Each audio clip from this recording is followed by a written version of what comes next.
Sharma, you have details of this data which has been submitted pursuant to the interim order. It's not only confined to the 2019 election. The mandate is that you must continue to maintain this data. नमस्कार, आदाब, सत श्री अकाल, जय भीम, जोहार। मेरा नाम है कन्हैया कुमार। दोस्तों, आज मैं बेहद बड़ी खबर आप लोगों के बीच में लेकर के आया हूं। काफ़ी समय से आप लोगों के सवाल थे कि आखिरकार ईवीएम को लेकर के जिस प्रकार से चर्चाएं चल रही हैं, आखिरकार सुप्रीम कोर्ट में किसी प्रकार से जो ठोस सबूत है वो हमारे वकीलों के द्वारा रखे गए हैं नहीं। जी हाँ दोस्तों, सबसे बड़े जो ठोस सबूत रखे गए हैं वो प्रशांत भूषण जी, जो सुप्रीम कोर्ट के सबसे बड़े वकील माने जाते हैं, उन्होंने आखिरकार दो ही सवालों से सुप्रीम कोर्ट को और कहीं ना कहीं इलेक्शन कमीशन को घेर लिया है। जी हाँ दोस्तों, वो सवाल क्या है, हम विस्तार से आप लोगों के बीच में चर्चा करेंगे। इससे पहले मेरी आपसे गुजारिश है कि अभी तक आपने हमारे चैनल को सब्सक्राइब नहीं किया तो चैनल को सब्सक्राइब कर लें, साथ में बेल आइकन को प्रेस कर लो, को लाइक कर दें।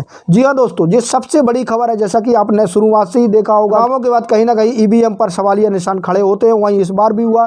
5 राज्यों के विधानसभा चुनावों के बाद जिस प्रकार से 3 राज्यों में हिंदी बेल्ट के सबसे बड़ी जीत दर्ज की है बीजेपी पार्टी ने, इस पर कहीं ना कहीं कांग्रेस ने बहुत बड़े सवाल खड़े कर दिए हैं। और उन्होंने कहा कि जिस प्रकार से माहौल दिख रहा था, आखिरकार माहौल के विपरीत ऐसा क्यों हुआ। उन्होंने सबसे बड़ा जो गड़बड़ी का आरोप लगाए हैं वो ईवीएम पर लगाए हैं। जी हाँ दोस्तों, वहीं सबसे बड़े वकील, सुप्रीम कोर्ट के सबसे बड़े वकील प्रशांत भूषण जी ने 2 सबसे बड़े सवाल दागे हैं सुप्रीम कोर्ट में। जी हाँ दोस्तों, वो सबसे बड़े सवाल ये है, जो सबसे पहला उन्होंने सवाल रखा कि क्विंट की रिपोर्ट 2019 में जो इलेक्शन हुआ था, उन्होंने 370 सीटों पर जो गड़बड़ी की गई थी, उन्होंने उस चीज़ का हवाला देते हुए उन्होंने कहा कि जब क्विंट ने रिपोर्ट मांगी तो आखिरकार इलेक्शन कमीशन ने वो रिपोर्ट क्यों नहीं दी। उन्होंने कहा था क्विंट की रिपोर्ट में कि आखिरकार ऐसा क्यों हुआ कि पोलिंग बूथ पर वोट परसेंट कुछ और, जब उसका रिजल्ट आया तो उसका वोट परसेंट कुछ और था। जी हाँ दोस्तों, ये सबसे बड़ा सवाल करते हुए उन्होंने कहा, उनके समझाने का मतलब ये था कि किसी पोलिंग बूथ पर यदि 100 वोट पड़े हैं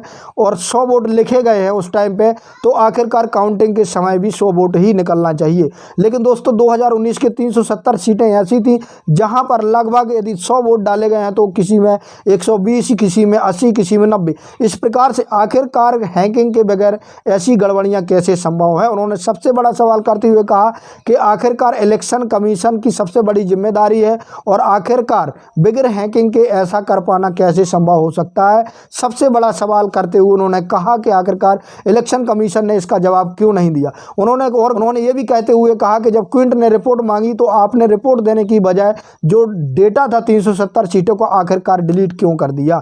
जी हाँ दोस्तों, उस समय पे भी क्विंट कहीं ना कहीं जो रिपोर्ट मांगी थी, आखिरकार उसके डर से इलेक्शन कमीशन ने वो डाटा तक डिलीट कर दिया था। ये उन्होंने सबसे बड़ा सवाल किया और कहीं ना कहीं इसमें जो जज साहब थे वो चकित रह गए और इलेक्शन कमीशन भी जवाब नहीं दे पाया। जी हाँ दोस्तों, वहीं उन्होंने कहा कि जिस प्रकार से आपने देखा होगा कि ईवीएम के बनाने का काम है या ईवीएम की चिप बनाने का काम है या ईवीएम के रखरखाव का काम है या इलेक्शन के बाद कहीं ना कहीं ईवीएम में जो रखरखाव किया जाता है उसमें सबसे बड़ा कहीं ना कहीं जो गृह मंत्रालय होता है या शासन के अधीन होता है। आखिरकार उन्होंने सवाल खड़े करते हुए कहा कि आखिर ऐसा क्यों, यदि इलेक्शन कमीशन की सबसे बड़ी जिम्मेदारी बनती है कि आखिरकार इसका देख रेख से लेकर के मैन्युफैक्चरिंग से लेकर के सारी चीज़ों की जिम्मेदारी इलेक्शन कमीशन की होनी चाहिए। उन्होंने आरोप लगाते हुए सीधे तौर पर कह दिया कि आखिरकार इलेक्शन कमीशन का इस पर कोई अधिकार नहीं रह गया है, सारा का सारा जो ईवीएम का मामला है वो केंद्र सरकार के अधीन हो गया है। ये सबसे बड़ा सवाल उन्होंने किया। आखिरकार जो सवाल किए हैं, आखिरकार देखते हैं आखिर निर्णय क्या आता है। इसमें हो सकता है बहुत बड़ा बदलाव आए, क्योंकि ये सबसे बड़े ठोस सबूत थे। जी हाँ दोस्तों, सबसे बड़े ठोस सबूत प्रशांत भूषण जी ने रखे। आपने देखा होगा कि वो सबसे बड़े वकील माने जाते हैं सुप्रीम कोर्ट के।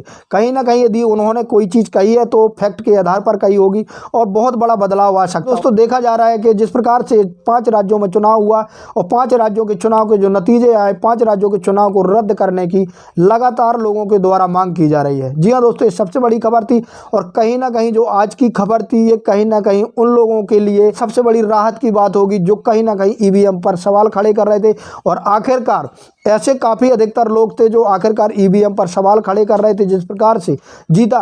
खासकर मैं मध्य प्रदेश की बात करूं तो मध्य प्रदेश में ओपिनियन पोल में भी पहले यहां पर कांग्रेस पार्टी की सरकार बढ़ती नजर आ रही थी। इसके बाद जिस प्रकार से एग्जिट पोल आए, एग्जिट पोल में एक तरफा कहीं ना कहीं बीजेपी पार्टी की सरकार बनती नजर आई। इसके बाद जो कहीं ना कहीं नतीजे है उस पर भी देखा गया कि बीजेपी पार्टी की सरकार बनी। इससे कहीं ना कहीं लोगों ने ईवीएम पर सवाल खड़े करने शुरू कर दिए और ईवीएम पर बहस जारी है। लगातार आखिरकार सुप्रीम कोर्ट के वकील आखिरकार सुप्रीम कोर्ट में याचिका के माध्यम से अपनी बात रख रहे हो। कहीं ना कहीं पार्टियों को भी आशा है कि कुछ नया बदलाव आएगा। अंत में BM न्यूज़ 90 की आपसे गुजारिश है कि अभी तक आपने हमारे चैनल को सब्सक्राइब नहीं किया तो चैनल को सब्सक्राइब कर लें, साथ में बेल आइकन को प्रेस कर लें, कमेंट के माध्यम से अपनी प्रतिक्रिया जरूर दें। धन्यवाद।